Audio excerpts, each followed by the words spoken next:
این چیزی که الان بهتون میگم بر اساس یک مطالعه تطبیقی است. من ادعایی ندارم که من میدونم چی میشه، که بعد از مردن کجا میریم، بعد برمیگردیم، کی برمیگردیم، چجوری برمیگردیم، نمیدونم. من نمیدونم، نمردم هنوز نمیدونم. آیا هر تجربه الزاماً منجر به ارتقای سطح آگاهی و تکامل میشود یا نه؟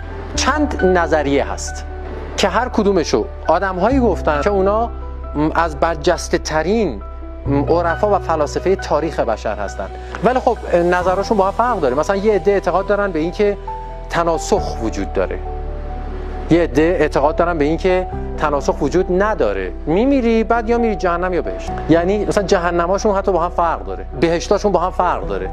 بعضی هم که اصلا سیستم جهنم بهشتی ندارن، یه چیزای دیگه دارن. در رابطه با مرگ هم نظر همشون یکی نیست. مثلا آتیش زرتشتی ها سرده، جهنمشون سرده، میگن یخه، زندگی نیست، عشق نیست، شور نیست، یخه، آتش نیست، نور نیست، حرارت نیست. جهنم مسلمونا آتیشه.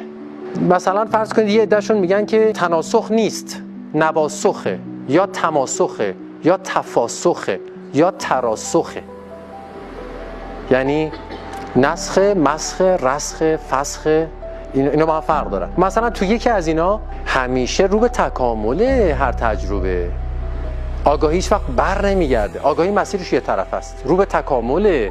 بعضیا میگن که مکانیزمش اینجوری هستی که هر جور باش برخورد کنی همونجوری باید برخورد میکنه. آگاهی تو رشد بدی، در جهت رشد آگاهی مسیرت شکل میگیره، تو شکل میدی. سرنوشت محتوم نداریم، سرنوشت رو میآفرینی. یه عده میگن که نه، اگه کار بدی کرده باشی این مسیر متوقف میشه. یه عده میگن اگه کار خیلی بدی کرده باشی تنزل سطح پیدا میکنی، بعدش مارمولکی، سوسکی، عنکبوتی، چیزی مثلا فرض کنی. بعضیا میگن و بعضیا یه چیزای دیگه میگن، متفاوته. و اینکه کدومش درسته رو نمیدونم واقعا. غیر از تناسخ و تماسخ و تراسخ و تفاسخ و نواسخ، غیر از اینا بحث خب جهانهای موازی هم هست، بحث جهانهای مجاور هم هست، بحث جهانهای مسلسل هم هست. و همه این جهانها و این تجربیات در این کیهان معنی میده. چند تا کیهان دیگه اینجا هست؟ بیشمار. تمام این جهانها و این کیهانها و کیهانهای دیگه همه رو هم در سطح ناسوته، در سطوح لطیفتر مثل ملکوت و جبروت و لاهوت و غیره باز هم بیشمار جهان و سطح تجربه و تجلی وجود داره. متوجه هستین؟